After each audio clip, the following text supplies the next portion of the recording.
Este episódio tem a ajuda da Casa do Impacto. Fundada em 2018, a Casa do Impacto é um hub dinamizado pela Santa Casa da Misericórdia de Lisboa, que tem como missão impulsionar uma nova geração de empreendedores e empresas que estão a desenvolver modelos de negócio com impacto social e ambiental positivo, alinhados com os Objetivos de Desenvolvimento Sustentável da Organização das Nações Unidas. Este espaço integra escritórios de startups de impacto, formação, co-work, experimentação e investimento. 5 anos após a sua criação, a Casa do Impacto soma já mais de 220 residentes, mais de 400 projetos apoiados através dos mais de 21 programas de aceleração ou ideação. No total representam 3,2 milhões de euros investidos em startup de impacto. Vamos lá para o episódio.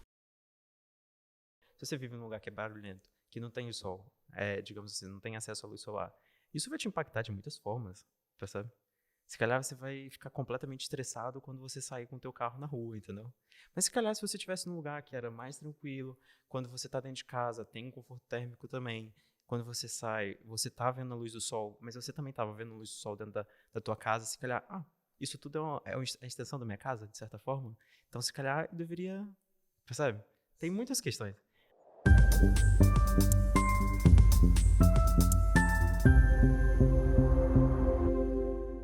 Olá a todos, sejam bem-vindos a mais um episódio aqui dos Chadinhos Ecléticos. Hoje estamos aqui para mais um episódio das Conversas de Café com o Elias Silva da Building. Obrigado, Elias, por teres vindo aqui, por teres vindo a Lisboa para gravarmos este episódio. Passava-te assim a palavra para explicares mais ou menos o que é que consiste a Building e depois eu avanço com as habituais perguntas. Ok. Eu agradeço primeiramente pelo convite. Assim, de forma muito sucinta, a Building, o nosso objetivo, a nossa missão é trazer mais tecnologia e sustentabilidade para o mundo da construção. É um mundo que, de certa forma, é um pouco arcaico e ainda precisa inovar muito em muitas medidas. E o nosso objetivo é tentar procurar soluções aqui dentro desse ambiente, resumidamente. Ok. E vocês na Building têm quantas pessoas? Há quanto tempo é que tem a Building? A Building ela tem a constituição mais formal parecida com a atual, 9 meses, é bem recente. Mas eu comecei a estruturar o pensamento no fim da faculdade, então a ideia em si tem mais ou menos uns 3 anos, mais ou menos. Já teve outras configurações, a equipe alterou ao longo do tempo, com outros nomes, outros formatos, as ideias eram um pouco mais limitadas do que talvez o formato atual. Atualmente, a equipe é composta full-time por mim e pelo Leonardo, somos 2 pessoas, mas a gente tem um grupo de pessoas que nos apoiam e temos pessoas realmente que têm trabalhado com a gente part-time e afins, que vai algumas outras pessoas. E como é que vocês estão incubados na UPTEC? Sim, a gente está incubados em alguns sítios, na realidade. Quando a gente começou, eu sentia uma grande falta de conhecimento sobre o que era empreender e como empreender. Então a gente começou, no começo era eu sozinho, depois, logo no começo, eu convidei o Leonardo para fazer parte. Então a gente começou a procurar conhecimentos em algumas áreas, em alguns lugares. Então a gente tem incubação tanto em Coimbra, em Lisboa e no Porto. E são espaços completamente diferentes. A gente conheceu pessoas muito diferentes e que nos ajudaram ao longo da nossa caminhada. Mas quando eu decidi realmente, não, eu vou largar meu emprego e eu vou me jogar 100% nisso, bateu um desespero. E assim, e agora, o que eu faço? Eu não sabia o que fazer, e aí eu falei assim, eu tinha participado, já tinha ensaiado começar a Building há um tempo atrás, uns 2 anos atrás, e aí eu tinha conhecido uma pessoa da UPTEC, que era o Rafael, e na altura a gente participou de um evento de uma forma muito desorganizada da nossa parte, a gente não sabia muito bem o que era o produto, o que a gente queria fazer e afins, mas no fim ele virou e falou assim, olha, se vocês realmente quiserem avançar com essa ideia, entrem em contato que a gente pode trocar algumas impressões. E depois de 2 anos, eu falei assim, tá, agora eu estou começando, não conhecia muitas pessoas, eu falei assim, tá, eu lembro que o Rafael disse que eu podia entrar em contato com ele. Provavelmente ele falou isso de uma forma muito a brincar, mas eu peguei e liguei para ele. Falei, olha, Rafael, decidi realmente começar e me sinto um pouco perdido em algumas áreas, né? Então, como ele fazia parte da UPTEC, ele, de certa forma, me apresentou todo o ecossistema da UPTEC. A gente começou a participar de um programa que teve de aceleração lá, que foi mesmo na segunda semana que a gente estava full-time na Building. E aí a nossa relação com a UPTEC se estreitou ainda mais. Como é que tem sido assim um processo para quem está a ver e também normalmente as pessoas pensam, romantizam às vezes o mundo do empreendedorismo e nós aqui no podcast tentamos dar assim o lado menos positivo, que eu não gosto de dizer negativo, é o lado menos positivo do empreendedorismo. Como é que tem sido assim, já de certeza que a Building já enfrentou certos desafios, certas dificuldades, como qualquer startup. De que forma é que um empreendedor hoje em dia tem de ter em conta esses desafios? Eu acho que quando, sobretudo na minha visão, né, eu não tinha uma experiência muito concreta de empreender. Eu já tinha ensaiado empreender em alguns momentos, mas não da forma que eu estou fazendo nesse exato momento. É, e assim, você não consegue prever, né? Eu, de certa forma, tentei me preparar para o caminho que eu tô fazendo hoje, mas eu acho que o caminho ele se faz quando você tá nele, né? Durante o percurso que você realmente vai vendo. Porque você pode até imaginar algumas coisas, mas você imagina e extrapola com a visão que você tem daquele momento. Quando você realmente está nesse ambiente, nesse meio, você começa a ver várias outras facetas que você às vezes nunca imaginou. Então, assim, a gente, no começo, sobretudo, eu acho que agora está um pouco mais estável. Nos 6 primeiros meses às vezes tinha dias que eu queria puxar meus cabelos e gritar, ai meu Deus, o que está acontecendo, entendeu? Você trabalhava, não conseguia ver resultado. E a gente passou por uma questão muito específica que a gente desenvolve software e a gente não tem a formação necessária, né? Isso é uma coisa que a gente buscou e foi atrás e afins. E tinha uma tarefa que a gente precisava fazer e ela era relativamente simples, a gente conseguia ver como que deveria ser feito e ela não funcionava. E na nossa estimativa ela ia levar, sei lá, 3, 4 dias para uma pessoa fazer e a gente ficou 2 meses e meio os dois tentando resolver. E aí você fica assim, meu Deus, estou trabalhando, não estou tendo resultado e afins, né? E você começa a se sentir meio perdido, né? E eu acho que quando você entra também, você é bombardeado com tanta informação. Ai, fulano fez X e alcançou Y. É muita comparação e você não entende o meio, você começa a ficar meio mesmo perdido. Ah, o que é um investidor? Por que eu tenho que falar? E aí é muita coisa, né? E você realmente se sente perdido. Eu acho que é um processo natural, na minha perspectiva. Você só vai conseguir vivenciá-lo vivendo e você só vai conseguir se preparar para ele passando por esse caminho. Eu acho que é completamente normal, mas a gente sobrevive. Não é nada que a gente não consiga É porque ultrapassar. nós falámos há uns tempos com uma convidada que ela dizia que ainda bem que passou pelas dificuldades que passou na sua startup, porque assim não saberia que essas dificuldades existiriam e que esses desafios existiriam, mas também que tinha de melhorar nesse aspecto. Porque às vezes as pessoas pensam, e é uma pergunta que normalmente nós fazemos aos convidados, que o que é que gostavas de ter dito a ti próprio quando começaste, tendo em conta aquilo que já sabes, o que é que gostavas de ter dito a ti próprio quando começaste a tua startup. E normalmente os empreendedores dizem, eu gostava de ter dito isto e aquilo. E aquela convidada, por acaso, disse uma coisa que me ficou assim um pouco, que eu gostei bastante, que foi, se eu não tivesse sabido, se eu não tivesse passado por aquilo que eu passei, provavelmente eu não tinha estado agora neste momento com o sucesso que eu tenho com a minha startup. Claro. E felizmente que hoje em dia os empreendedores têm assim uma visão mais realista do mundo do empreendedorismo. E em relação à Building, quais é que são os planos para 2024? Quais é que... O nosso plano é a gente está muito focado agora em desenvolver o produto. A gente, de certa forma, nosso começo, só para contar mais ou menos a nossa história até agora, né? Tem 9 meses de operação oficial e que eu estou full time na Building. No começo, nos nossos 6 primeiros meses foi um período muito de validação, né? A gente falou com muita gente. Nosso intuito era sair ao mundo, falar o que a gente pensava, como que a gente pensava e como que a gente poderia estruturar tudo aquilo que a gente pensava, né? E o nosso objetivo era obter um feedback, tentar entender se o que a gente pensava realmente fazia sentido e como que a gente poderia traçar um plano um pouco mais concreto. Porque a gente tem as nossas ideias, né? Mas às vezes é importante procurar entender o mundo de uma forma mais global, né? E eu sei que a minha visão é limitada sobre aquilo tudo. Então, nosso objetivo foi sair ao mundo, tentar entender e validar. É isso, sim, funciona. O pessoal comprou a nossa ideia. A malta comprou muito a nossa ideia. Muita gente começou a apoiar e começaram até mesmo assim, olha, apoiar, e é bonito apoiar, mas depois e isso como que surge de uma forma mais concreta. Pessoas falando, não, eu quero investir em vocês, entendeu? Então, tipo assim, a gente conseguiu vender o nosso sonho, né? A gente vendeu o nosso sonho.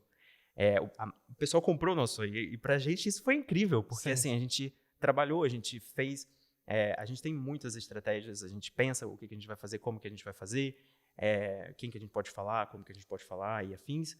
E a gente é muito honesto sobre o que a gente tem no momento. A gente fala, olha, a gente não tem um produto nesse exato momento. Nosso modelo de negócio é completamente questionável. Ele já foi de um formato, hoje é de outro, e provavelmente daqui uns meses terá um formato completamente diferente. E a gente está muito bem com isso. A gente está tentando encontrar o caminho de causar o impacto que a gente quer. Os nossos valores, eles precisam estar presentes. O produto, ele pode alterar de uma forma ou de outra, e o modelo de negócio também, provavelmente. Mas o nosso foco agora, nesses últimos 3 meses, tem sido desenvolver o produto. A gente fez o planeamento do que seria o ideal do produto que a gente acredita que faz sentido nesse exato momento. E para 2024, a gente está focado em desenvolver o produto e começar a testar. E tenho agora aqui uma questão, porque tu há pouco referiste da questão da engenharia e da sustentabilidade. Como é que a sustentabilidade consegue entrar na engenharia? Eu faço esta questão porque, consoante a tua resposta, eu tenho outras questões. Como eu sou da área de Direito, engenharia é algo que eu, se calhar, percebo 1%, se tanto. Se calhar muito menos. Ok. Se calhar muito menos. Fui agora um pouco modesto. Mas se calhar eu também não percebo tanto. Mas explica-me assim mais ou menos como é que a sustentabilidade consegue entrar na engenharia e qual é que é a sua vantagem. Ok. Basicamente, digamos, você vive numa casa ou num apartamento, correto? Sim. É um apartamento? Apartamento. Um apartamento. Provavelmente ele é construído em betão, correto? Sim. A nossa perspectiva será que o teu edifício poderia ter sido construído com menos betão? Talvez 1, 2, 3, 4, 20 metros cúbicos a menos de betão? Percebe? Estou a perceber, ok. A gente estuda muito poucas soluções quando a gente vai fazer um projeto. Geralmente é uma subjetividade de alguém, tanto do arquiteto quanto da engenharia. A minha experiência é essa e eu replico isso, né? O que a gente tenta trazer é o seguinte: a gente não tenta partir do nosso conhecimento, a gente tenta investigar e questionar o material. Eu consigo trabalhar soluções diferentes com materiais diferentes, em quantidades diferentes, e tentando trazer outras áreas. É um pensamento muito mais holístico do atual. Como se acontece um processo tradicional de construção atual, você tem um projeto, você tem arquitetura, você tem engenharia. Quando muito é feita uma análise de sustentabilidade. O que a gente traz é uma perspectiva de, o nosso foco é questionar o material sobre como que vai ser todo esse ciclo, e não simplesmente, eu tenho uma ideia e eu vou colocar o material para sustentar aquela ideia. É um pouco diferente. Com isso, a gente consegue economizar muito em material e em custo. Ok. Foi claro ou não? Sim. Então, digamos, por exemplo, nessa sala, será que a gente conseguiria diminuir 1 centímetro a espessura da parede ou da laje? E assim você já consegue começar a ter poupanças que, quando você faz as contas, é uma coisa de louco. Porque o volume do impacto de uma construção é tão, tão grande que um edifício, assim, de porte pequeno, ele emite quase 4 milhões de quilos de carbono equivalente somente no momento que ele é construído. Só para colocar em perspectiva, uma pessoa, ela precisaria deixar de usar o carro dela por quase 14 séculos para ter o mesmo impacto. Então, essa é a perspectiva. Isso é um edifício de porte muito pequeno. Então, o impacto da construção é muito grande, e o que a gente tenta trabalhar é como que a gente consegue aqui, de alguma forma, reduzir esse impacto. Percebe? Ok, estou a perceber. E para isso a gente precisa integrar áreas diferentes: arquitetura, engenharia, sustentabilidade. Quando você trabalha nessa área, você começa a perceber que, na realidade, essas áreas não se conversam. Quando as pessoas que estão de fora, elas podem falar, mas isso é feito em conjunto. Mais ou menos. Às vezes o arquiteto não gosta do engenheiro, o engenheiro não gosta do arquiteto, e, na verdade, o cliente final que paga por essa desavença, entendeu? Então, o que a gente tem é colocar o foco no material e no cliente, e não em si na solução. A gente tira o foco da solução, qual que vai ser o design em si, não. A gente tem que, se a gente vai usar qualquer material, a gente tem que usar de forma consciente, na menor quantidade que a gente conseguir, e também pensando como que a gente entrega essa solução com base no que o cliente definiu inicialmente. O que acontece é que, muitas das vezes, o que a gente identifica do grande problema da construção é que o cliente não sabe muito bem o que ele quer.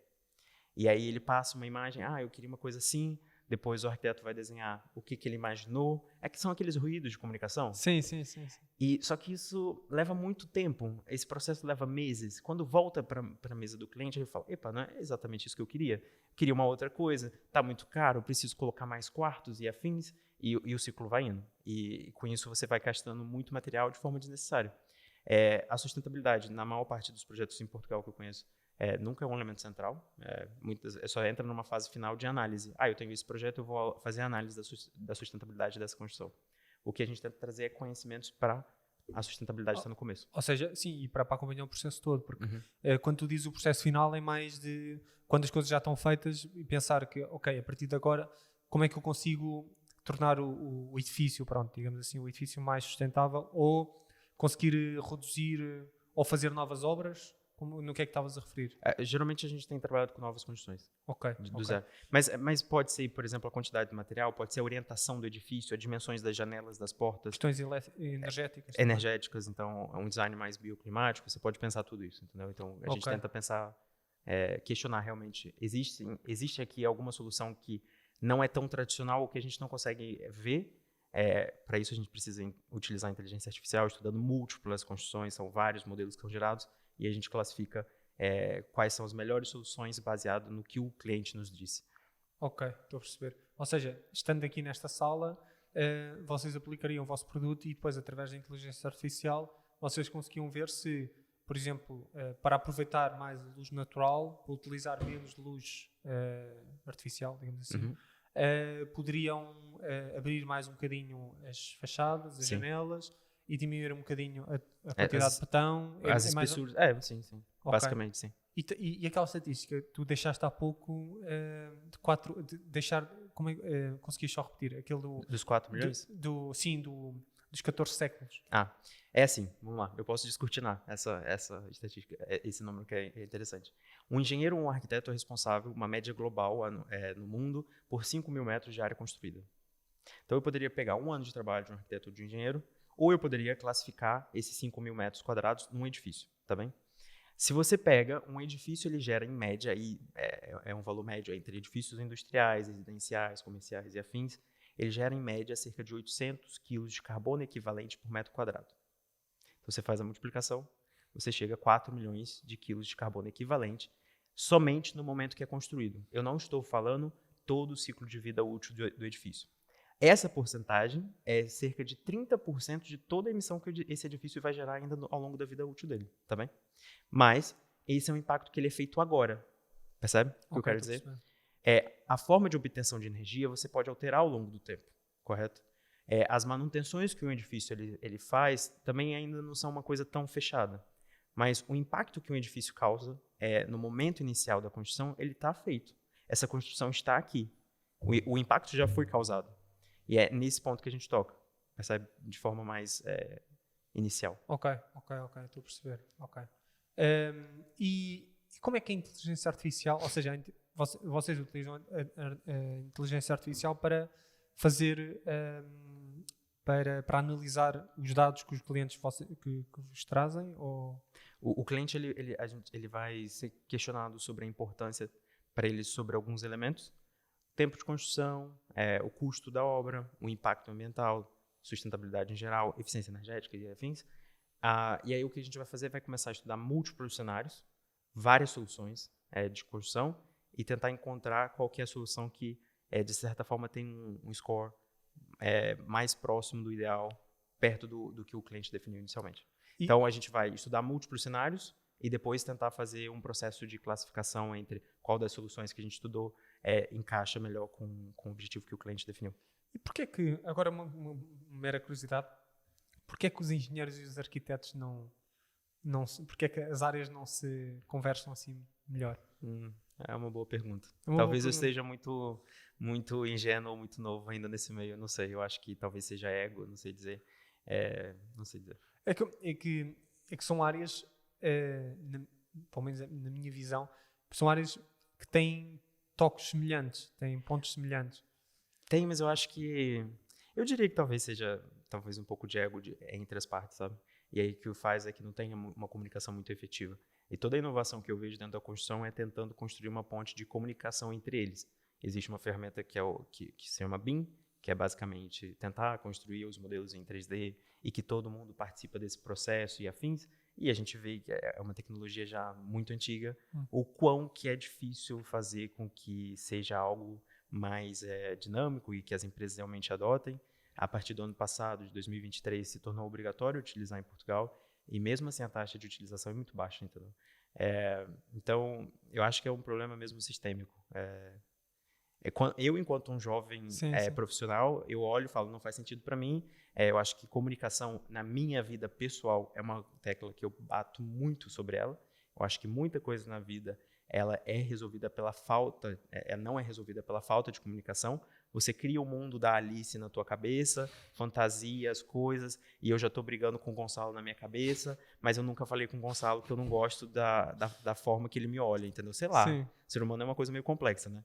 Então eu acho que essas dualidades criam grupos, né? Dentro da própria engenharia acontece isso, eu vivenciei isso.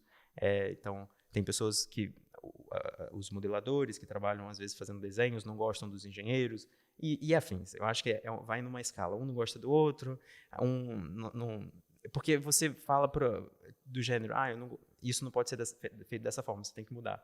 E aí eu acho que isso atrapalha o ego da pessoa, para saber. Mas por acaso é uma temática que... Mas alguém paga por isso. Eu pago por isso enquanto profissional, você paga E por o isso cliente? como cliente final, o meio ambiente paga por isso, porque a gente utiliza mais recursos. Isso é uma coisa que a gente bate, que tá tudo bem, se fizessem isso e fosse um processo mesmo eficiente, não me afetaria. Mas eu, enquanto profissional, isso me afeta, porque o que acontece a falta de comunicação faça que o meu trabalho não seja eficiente. Eu trabalhei quase 2 anos fazendo projeto e quase 100% dos meus projetos foram pro lixo. Alguém me pagou para supostamente nem ter resultado. Sim. Percebe? Então, isso não me traz motivação profissional. Ao mesmo ponto que o cliente final ele vai pagar mais caro, porque não tem conversa entre as áreas. Isso tem vários estudos que mostram, se você pensar isso com isso ao mesmo tempo, você tem uma economia de X. É muito fácil. E também o cliente final, porque o projeto vai ficar mais caro, né? Então, vai sair do teu bolso, vai sair do meu bolso, vai sair do bolso de todo mundo que está ouvindo, o impacto dessa falta de comunicação. E também o meio ambiente, né? Como eu já referi algumas vezes. O meio ambiente também vai pagar, e vai pagar muito. A emissão de carbono associada à construção é muito alta, e a responsabilidade do setor tende a crescer nos próximos anos, porque é um dos setores que faz muito pouco. Quando você pega a importância da construção no PIB global, em 2035 é cerca de 1/5 de toda a economia global, ela vai estar focada na construção. Isso é 20%. 20%. É muito. E quando você olha a indústria, uma das indústrias menos digitalizadas é a indústria da construção. A indústria da construção é responsável por cerca de 40% da emissão de gases de efeito estufa. 40%. É muito. 15% da água doce que a gente tem, que é um recurso super escasso, é utilizado na construção. 50% de toda a energia primária. Poderia passar o dia inteiro falando estatísticas, mostrando qual que é o impacto da construção. E um ponto do nosso trabalho é quase de conscientizar, primeiro, os profissionais, porque a maior parte não vê que tem um impacto. Não, nem vejo que tem. Então, se eles não veem que tem um impacto, se a profissão deles não causa um impacto, eles não fazem nada, eles nem têm como arrumar formas de corrigir o impacto que eles causam, entendeu? Eu acho que a gente precisa mudar a forma de pensar. E, infelizmente, eu não tinha tempo para construir uma carreira numa empresa e chegar num cargo de tomada de decisão para colocar todos os meus ideais. Sim. Então, esse foi um dos grandes gatilhos de empreender. Eu não consigo esperar que a mudança chegue até a minha mesa. Se eu não consigo vê-la, eu vou trabalhar para tentar construí-la de alguma forma. Mesmo que seja uma parte pequena, eu preciso fazer, porque eu não vou conseguir estar numa posição sentado numa mesa trabalhando todo dia e vendo da minha perspectiva que eu estou usando, 5% do meu potencial. Sim, e depois acaba por também desmotivar as pessoas com quem tu trabalhas. E tu disseste há pouco a questão de se eu sei, pagam todos mesmo, mas depois eu sei que o cliente final não vai aproveitar o trabalho ou que o trabalho não é valorizado, isso acaba também por desmotivar. E em relação a isso, eu ia te perguntar, e vocês têm planos assim para aumentar a equipa? Planos a gente tem, né? Mas a gente está muito focado nesse exato momento em desenvolver a estratégia que a gente definiu para já. A gente tem um plano de crescimento, mas eu acho que é muito, muito interessante porque antigamente eu vivia muito pensando sobre o futuro, né? Hoje eu vivo muito pensando sobre o presente. Eu preciso fazer agora e executar agora. E, para ser muito sincero, não me preocupo tanto com o futuro. Eu acho que ele vai decorrer da forma que tem que decorrer. A gente trabalha muito duro para poder fazer acontecer e a gente está muito focado no hoje. Sim, a gente tem que pensar no crescimento, mas tem tanta coisa para fazer agora que a minha energia, se eu ficar pensando no futuro, eu não executo o presente. Então, eu tento não ficar pensando demasiado no futuro e trabalhar. E eu acho que as necessidades elas vão aparecendo ao longo do caminho e a gente vai dando respostas a ela na medida que elas apareçam, sabe? E qual é que é uma dica que tu possas dar a quem quer entrar para o mundo do empreendedorismo, que já tens uma boa experiência no mundo do empreendedorismo, que dica é que tu gostarias de dar a essas pessoas? Não sei se eu sou a pessoa mais indicada para dar dicas, mas assim, da minha experiência, uma coisa que eu falo é, se você realmente quer fazer, faça, né? Eu tenho uma frase que eu gosto muito que é, todos os caminhos levam à morte. Perca-se. Eu no começo eu tinha medo. Eu acho que o medo ele aparece, eu acho que ele é até relativamente normal. Mas eu acho que empreender, sobretudo a nível nacional, em Portugal, eu acho que é uma ferramenta social muito grande para ajudar a responder todos os desafios que a sociedade portuguesa enfrenta hoje. Então, perca-se, se joga, vai, se prepara também, mas não deixe que o medo seja maior do que os teus sonhos ou do que a tua vontade, sabe? Eu acho que nada tão assim terrível, sabe? Que não... Você vai conseguir ultrapassar as barreiras e os desafios e afins. E em complemento disso... Mas seja humilde também. Sim, sim, sim. Eu acho que é importante assim você ter uma postura de confiança, de você, olha, a gente defende a nossa ideia muito forte, mas depende da reunião, da conversa que a gente também é muito aberto a gente quer ouvir o que o mundo todo, as pessoas têm para falar, e aí a gente vai decidir se faz sentido ou não, né? Porque, sobretudo, nesse começo, a gente começa a ter muitos mentores, participar de programas e afins, né? E, às vezes, um comentário que a gente costuma fazer, às vezes é uma coisa meio esquizofrênica. Você fala com uma pessoa, ela fala A, a seguinte fala B, e aí depois a terceira fala C. E aí, se você for seguir o que todo mundo fala, você vai ficar igual uma barata tonta, você não vai para lugar nenhum, né? Então, acho que você tem que ter a tua personalidade, defender o que tu acredita, mas também estar aberto a ouvir e a tentar entender se existem outros caminhos que você não consegue ver. Nós até já tivemos um convidado que falava, a dica que ele deixou foi ter atenção ao barulho. Porquê? O barulho no caminho enquanto empreendedor, Ok. é muito comum nós estarmos a ouvir um mentor a dizer isto, e depois uns amigos a dizerem para nós não fazemos aquilo, e depois um colega de trabalho que também diz, olha, não, mas faz isto que é assim que funciona, e temos de não filtrar... existem certezas. A gente está num mundo que não existem certezas. Sim, então, não existem certezas. Sim, sim. Eu acho que, assim, é meio estranho o que eu vou falar. Você tem que ter a tua certeza, mas não existem as certezas. Sim, sim, né? sim. Você tem que entender que, assim, é um caminho que ele vai mudar, eu acho. Ele vai mudar, é a minha opinião. E você tem que estar aberto a que essa mudança aconteça. Mas você também tem que ter uma linha lógica o porquê que você faz aquilo. Então, por exemplo, o que me guia muito os nossos valores. Quais foram os valores que a gente definiu no começo? A gente quer causar um impacto positivo, a gente quer trazer mais tecnologia, a gente quer trazer mais sustentabilidade. Então, às vezes, alguém vira e fala, o teu produto poderia ter tal coisa. Incrível. Às vezes a gente pode até testar aquilo, não tem nem problema. Porque a gente não está tão fechado no produto, mas depois, não, mas isso a gente já está fugindo do nosso objetivo que a gente traçou para agora. E a gente não tem tempo e energia para fazer tudo o que a gente gostaria. Então, a gente tem que priorizar algumas coisas. E eu acho que isso é normal. Mas eu acho uma coisa muito interessante tentar tirar o barulho. Filtrar. Sim, porque eu acho que realmente tem muito barulho. E o que ele também disse, e eu concordo bastante, e depois eu também queria saber o que é que tu achas, que o papel do mentor nessas circunstâncias é também essencial, porque tu consegues, é uma pessoa assim de maior confiança em relação às outras pessoas que te dão conselhos, uma pessoa que já tem um know-how bastante bom para te poder guiar nesse caminho, e consegue também filtrar esse tal barulho. Ou seja, tu partilhas o barulho que recebeste e depois ele consegue dizer, olha, isso por acaso não funciona por causa disto. Isso, agora tu acabaste de dizer, podes tentar, vamos ver como é que funciona. E como é que tu olhas para a importância do empreendedor na sua startup ter um mentor? Para a gente foi uma coisa importante no quesito de tentar furar a minha bolha. Eu tenho muita confiança em mim. Eu tenho um histórico que me traz confiança. Eu escrevo, assim, num diário já há muito tempo as coisas que me acontecem. E isso faz com que eu tenha confiança sobre as minhas ações.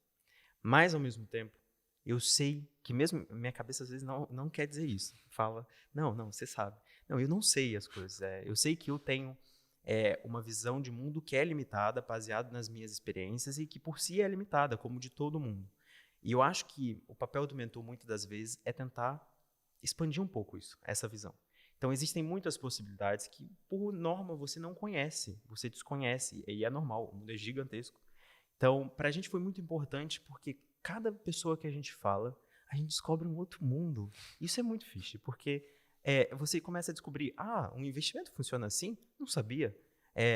Para mim, por exemplo, teve um dia que foi, eu não fazia ideia que isso funcionava. Os investidores colocam o dinheiro e depois eles têm um fundo de investimento em um determinado prazo, então eles investem num primeiro ciclo e depois eles retiram o dinheiro. Eu nem sabia que funcionava assim. Então, assim, tem muita coisa que você vai vendo que você não sabia que funcionava. E aí você vai ganhando uma massa crítica do que é o mundo, que eu acho que te ajuda a tentar traçar uma estratégia, a resolver os teus problemas. E tem pessoas que você sente tanta confiança que quando surgem situações que você não está habituado, já aconteceu isso com a gente, eu pego o telemóvel e ligo. Então, olha, está acontecendo tal coisa, o que você me diria sobre isso? Não que a opinião dela vai necessariamente ditar a minha resposta, não é isso, mas é para tentar expandir a minha consciência. Eu sei que eu tenho a minha visão do mundo é limitada. Como que eu consigo expandir ela de alguma forma? Então, para mim, os mentores são muito importantes por isso. Tanto que, quando eu, particularmente, eu estava sozinho e eu comecei a decidir que é isso que eu quero fazer, a primeira coisa que eu fui fazer é tentar procurar uma âncora, né? Então, quem sabe mais do que eu sobre isso para que eu possa... Para me dar um norte. Me dar um norte. Em que direção que eu tenho que ir? E eu lembro que uma das primeiras coisas que ele falou era a questão da... Olha, se calhar você teria que ter mais pessoas contigo, não acha? Falei, nossa, realmente é verdade. Eu preciso ter mais pessoas comigo. Eu não tenho tempo, energia, saúde mental suficiente para fazer tudo isso acontecer sozinho, né? Então, por exemplo, isso foi muito valioso. Né? Então, tem vários pontos que às vezes você vai... é verdade. Você tá na tua cabeça, mas são tantas coisas passando ao mesmo tempo que às vezes o mentor ele vai tentar clarificar. Ele vai ter uma visão de fora, né? E você empreendendo no começo, tudo, digamos, não tem certeza de nada. Então, você se perde nos ruídos da tua própria cabeça, entendeu? Tem um ruído externo, um fato, mas às vezes você se perde internamente também. Então, eu acho que ter os mentores ajuda você a ter mais clareza sobre isso. E sempre tem alguém que sabe mais que você em alguma área. Sim. Então, eu acho importante. Sim, isso por acaso é curioso porque... Mas tem pessoas que não se tem que dar ouvido, tá bem? Sim, claro. Eu defendo isso também, que tem um pessoal que começa a falar e... Tá, tudo bem, obrigado. Mas eu costumo falar, o vídeo de Momo entrou aqui, saiu aqui. Tentei tirar alguma coisa, mas não sei se faz sentido o que você disse, ou não é pra mim, ou não é pra você, não sei dizer. Mas acho que nem todo mundo você deveria dar ouvido. Mas... eu concordo porque às vezes nós, por exemplo, aqui no podcast, eu também já recebi feedback de pessoas que depois eu fui a ver que o feedback não era assim muito, muito positivo. Ou, por exemplo, a colocação do material onde é que poderia ficar, os programas que nós podemos utilizar, as ferramentas, as câmaras, etc. E eu, às vezes, eu dou ouvidos, outras vezes não dou, porque, lá está, porque também tenho de filtrar e tenho de perceber que, ok, a pessoa está-me a dar esta dica, mas que background é que esta pessoa tem para me poder dar esta dica. E às vezes assim, eu acho que tem duas formas de você aprender, né? Tem uma forma que aí eu gosto dos mentores conversar com as pessoas, que para mim é muito interessante, às vezes vai ter muitos caminhos, né? E você consegue ver, a pessoa tomou tal decisão, chegou a tal lugar. Lógico que é muito mais complexo que isso, né? Mas você consegue ver alguns cenários, né? E eu acho que isso é interessante. Te dá perspectivas, te dá opções que às vezes não é tão claro, né? Mas depois também tem uma outra forma de aprender que é mais interna, é contigo, que eu acho que é importante você errar, é importante você traçar as coisas. Alguém falou, você teimou e você... Não é verdade, a pessoa tinha razão. Então tudo bem, é assim que se aprende, eu acho que faz parte também. Acho que você não tem que ser só assim, você tem que ouvir as pessoas, tentar extrair isso de alguma forma, que eu acho que vai ser produtivo para você.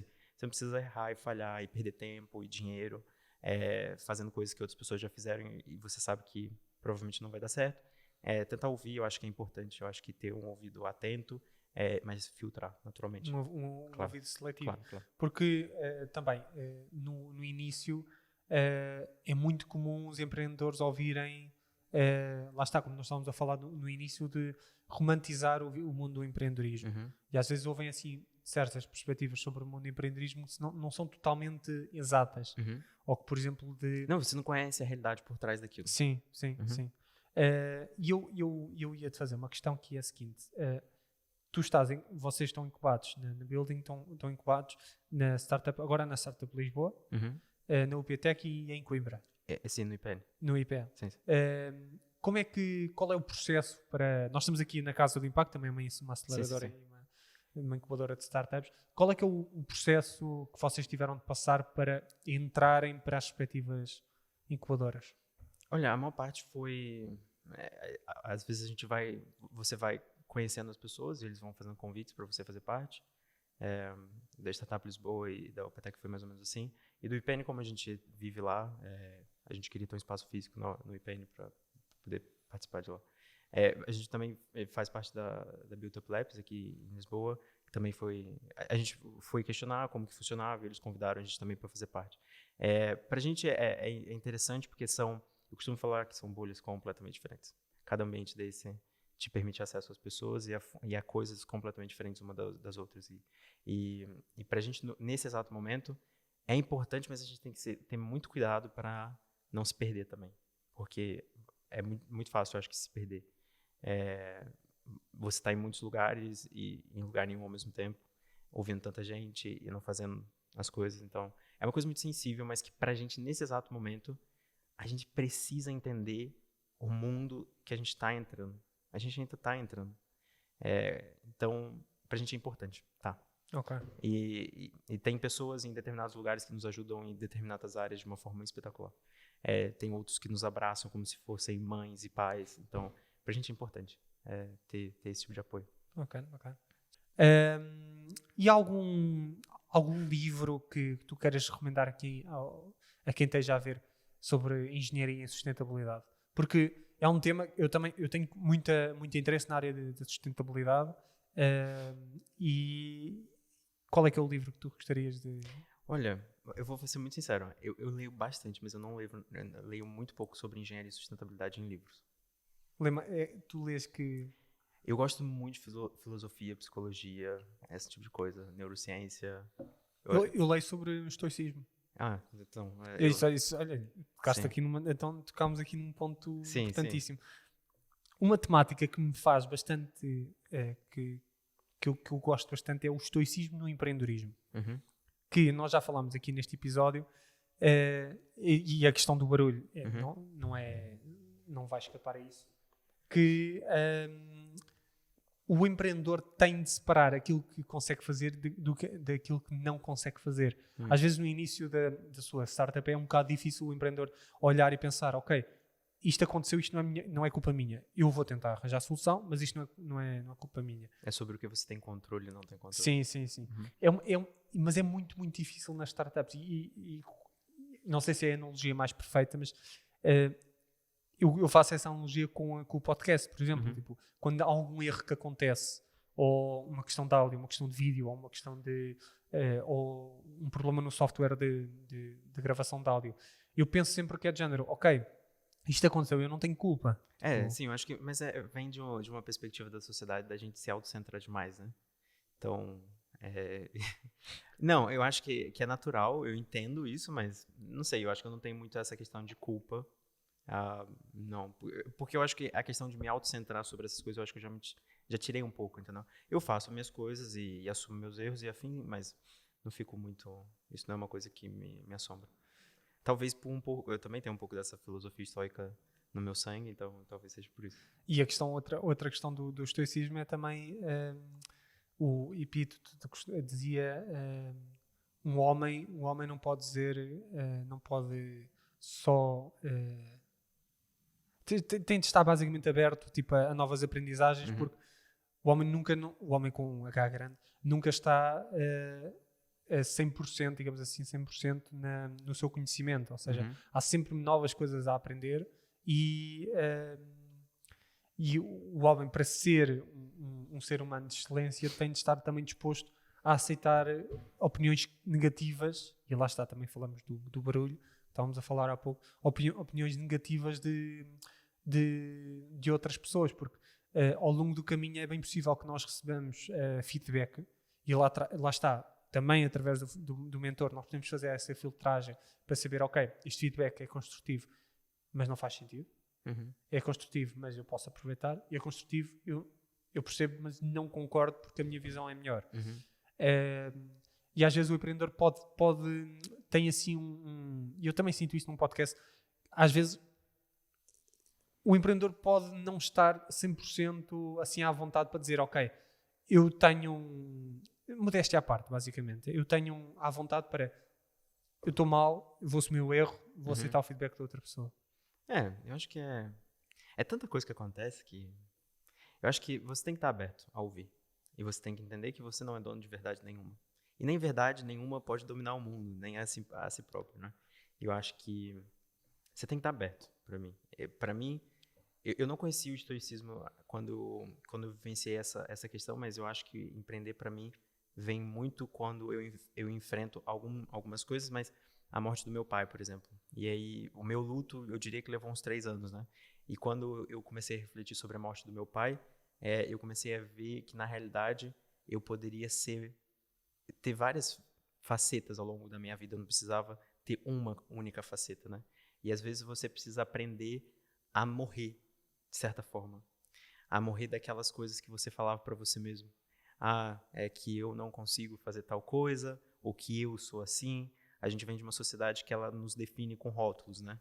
Então, Gonçalo, advogado, blá, blá, blá, blá. E aí você começa a se limitar a esse personagem que é criado, né? E quando eu acho que você, para mim, a minha visão do empreendedorismo é entrar nesse mundo e começar a descortinar algumas coisas. Eu quero aprender novas versões que eu ainda não conheço de mim mesmo. Eu preciso lidar com as pessoas, eu preciso lidar com desafios e questões que eu não estaria lidando. Eu acho que o empreender em si vem muita coisa ao mesmo tempo.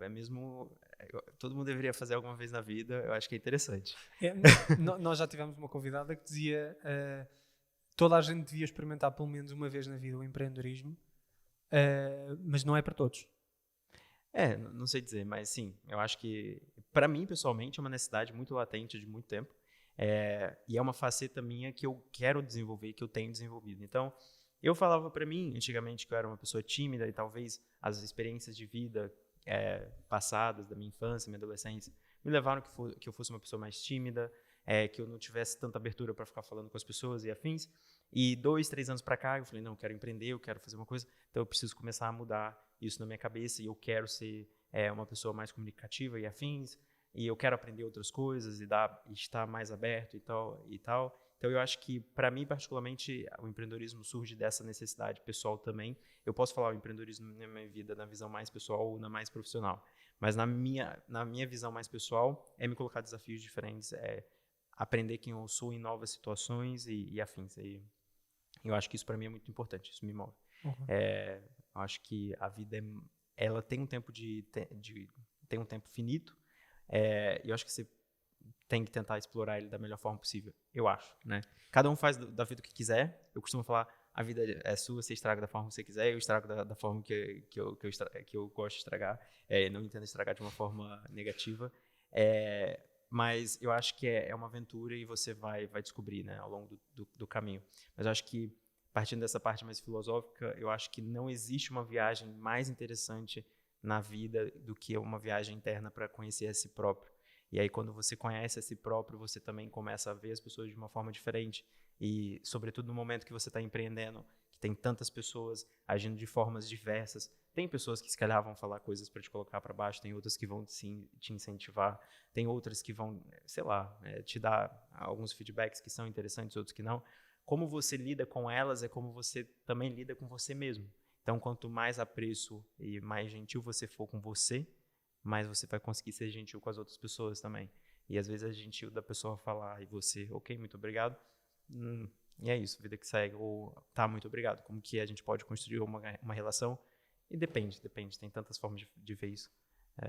Mas eu acho que, para mim, pessoalmente, o empreendedorismo, ele, na forma mais pessoal, surge muito dessa necessidade de me conhecer em outros lugares, de outras formas. Interessante. Sim. Okay. Como que você acha que a construção afeta a tua vida?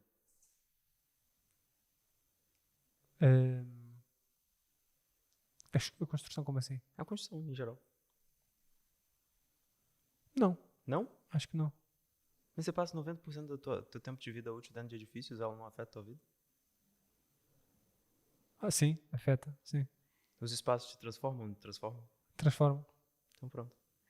Se calhar a gente tem que ter mais consciência sobre eles. É uma ótima forma de terminarmos o episódio. Isto agora fica muito filosófico. Então... Mas se quiser pode fazer de outra forma, eu só tava... Não, mas por jogando. acaso eu nunca tinha pensado nisso. Realmente é. Ok. É que geralmente nas nossas conversas as pessoas se colocam de uma perspectiva totalmente fora. Eu falo, mas a gente está num ambiente construtivo, num ambiente construído. Isso aqui, se calhar, foi um refeitório, sei lá o que isso aqui foi. As pessoas conviviam nesse espaço. Esse espaço tinha o poder de transformar as pessoas.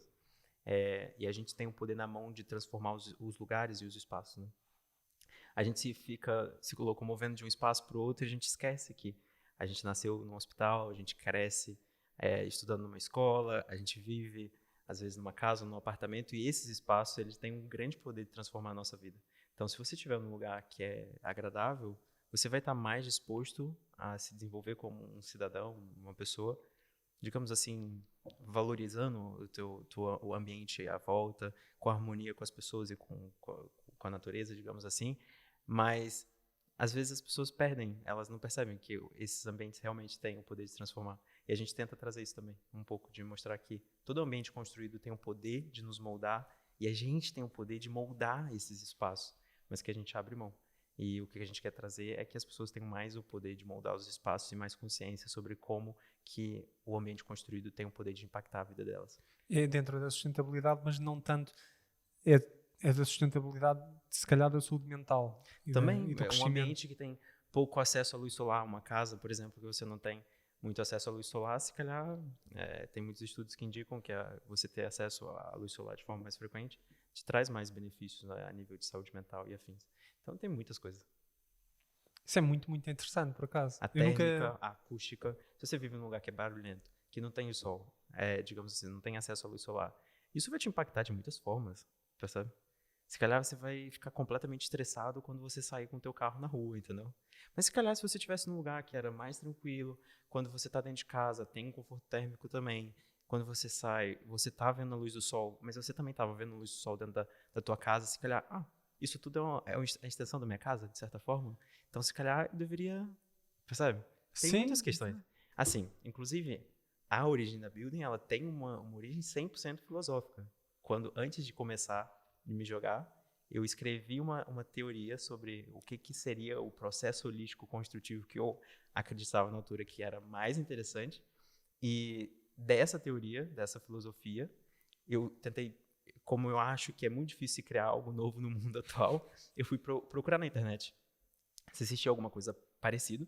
E eu encontrei uma teoria muito próxima. Então eu falei, nossa, então tem uma grande empresa que tem uma filosofia muito parecida com a nossa, só que eles não constroem.